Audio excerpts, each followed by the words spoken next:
Evolution is just a theory, right? That's basically a huge part of the creation argument. Have you ever heard of gravitational theory? That works pretty well. How about germ theory and disease? Now in science, we use the term theory in a different way, and I mean real science, not creation science. Evolution isn't somebody's wild idea, like for example Earth only being 6,000 years old, or dinosaurs living with man. Evolution has been tested scientifically, and it's been demonstrated to have happened. Evolution is a fact. It is not a theory. So every time somebody like Matt Powell or Kent Hovind or any other creationist nut job uploads a video, it is without a doubt 100% a grift designed to influence the poor unfortunate souls that actually believe what these liars espouse. Please subscribe. Natural selection itself cannot preserve a population. Natural selection is something that is required in order to drive evolution. Natural selection is something that is required, according to an evolutionist, to keep us alive as a population.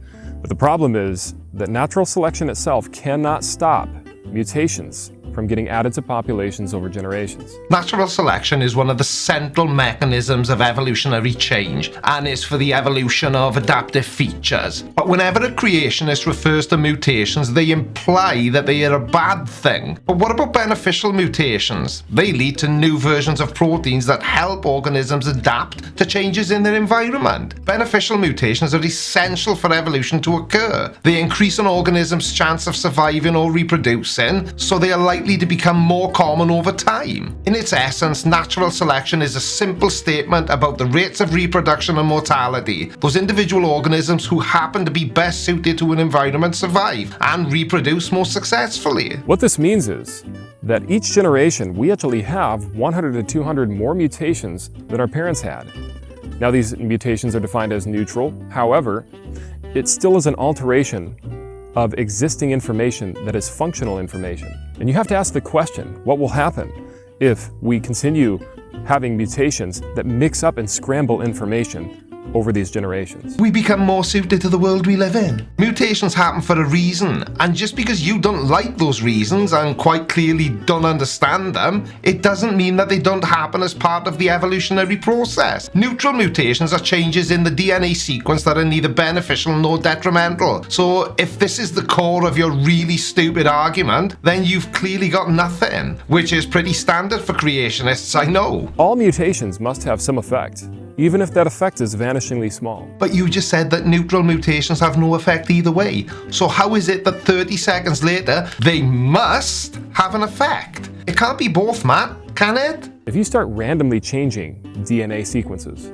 and randomly changing functional information, it is going to, by definition, cause it to be dysfunctional. You really like using the words by definition, don't you? But no, that's not true at all. All randomness implies is that there is a lack of a pattern or predictability in events. So to use your own method against you, by definition, young Matthew, you yourself are dysfunctional. Because the term dysfunctional is defined as any impairment, disturbance, or deficiency in behavior on the part of an individual person, for example, believing in something that has absolutely no evidence to support it. This is why evolution is false, and this is why creation science is true, because of the fundamental of science. But creationism is the exact opposite of the fundamentals of science, because the fundamentals of science are the human pursuit of knowledge in its purest form, the process by which we develop new theories and start to explain what we can't understand, like unearthing the mysteries of the universe, for example. Because of the fundamental of what a mutation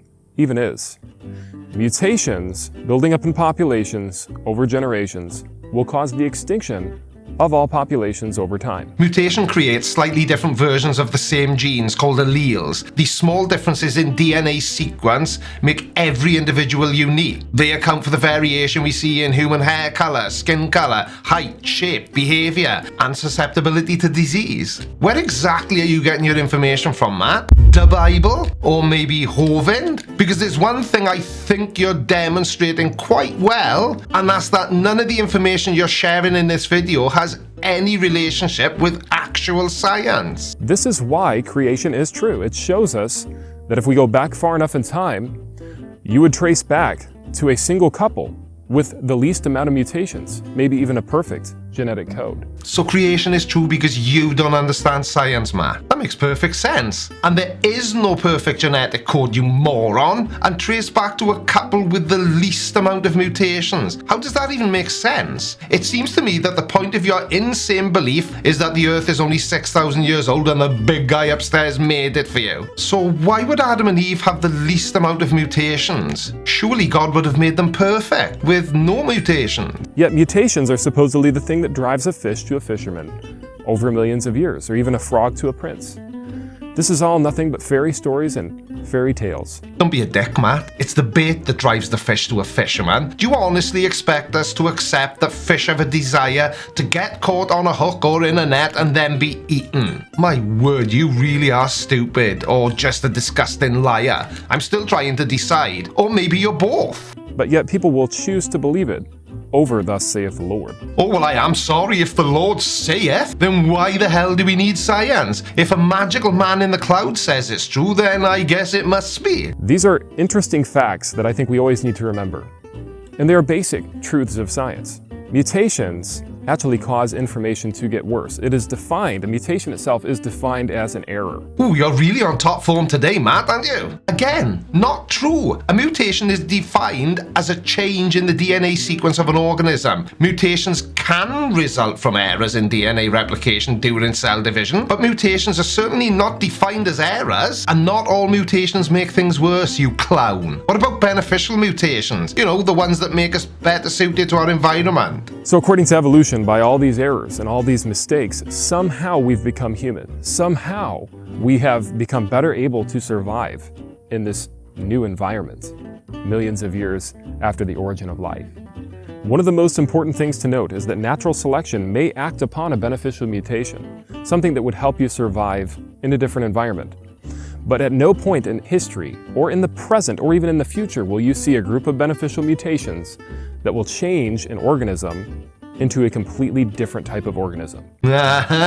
Clever. But sadly for you, young Matthew, I'm not falling for it, because I know exactly what you'll say. Give us an example of somebody that accepts evolution saying that we evolved by mistake. Now, if I was a cynical man, I may be of the opinion that you were deliberately using words that no evolutionist has ever used in order to throw your followers off the scent of reality. The only people I've ever heard saying that are you and your man crush Kent Hovind. Cows come from cows and sheep come from sheep, and evolutionists think we came from a rock. Well, no, we don't.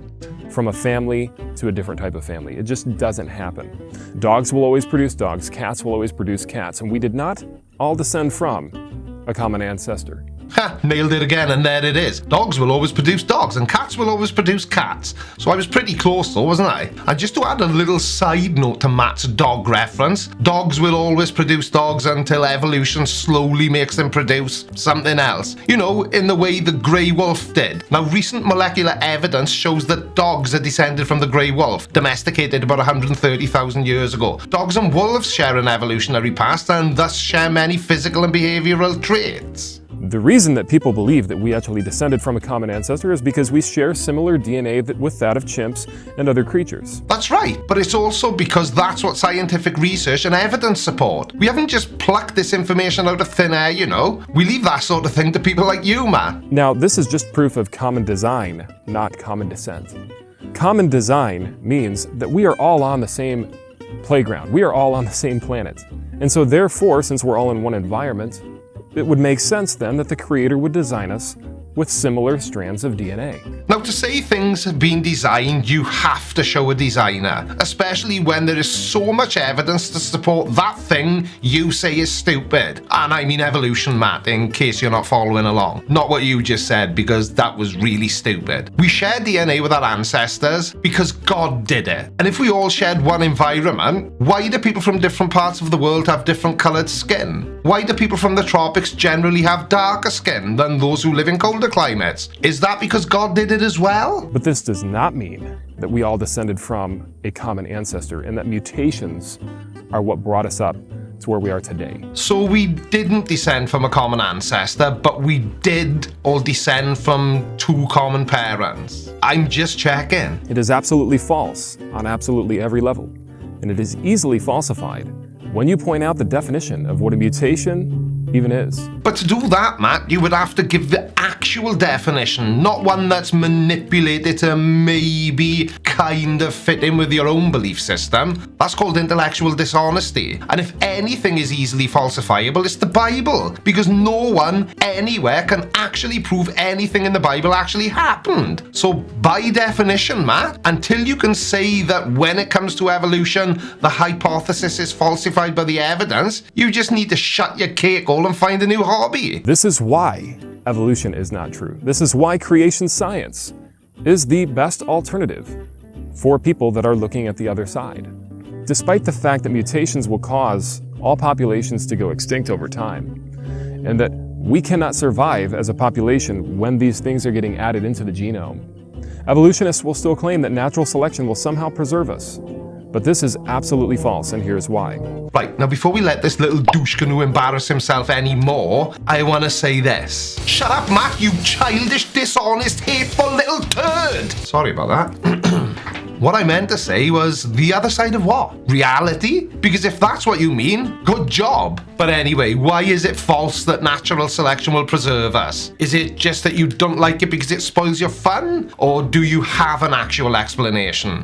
Because natural selection itself can only select away a certain amount of mutations. It cannot select away all of the deleterious mutations that are getting added into these systems over these generations. Well, not all in one go it can't, no. But no one is saying it can. Now, you make fun of people who like comic books and superhero movies, but you do know that mutations as part of evolution are not the same as the mutations we see in the Marvel Universe, for example. I'm just checking because that's what it feels like you think mutations are, Matt. No one is gaining the ability to shoot flames out of their ass or experience a mutation that gives them superhuman strength. They're just changes in our DNA structure that, for the most part, go unnoticed. What that means is that natural selection can only slow down the deleterious information getting added in, but cannot halt the deleterious information from getting added in to these generations.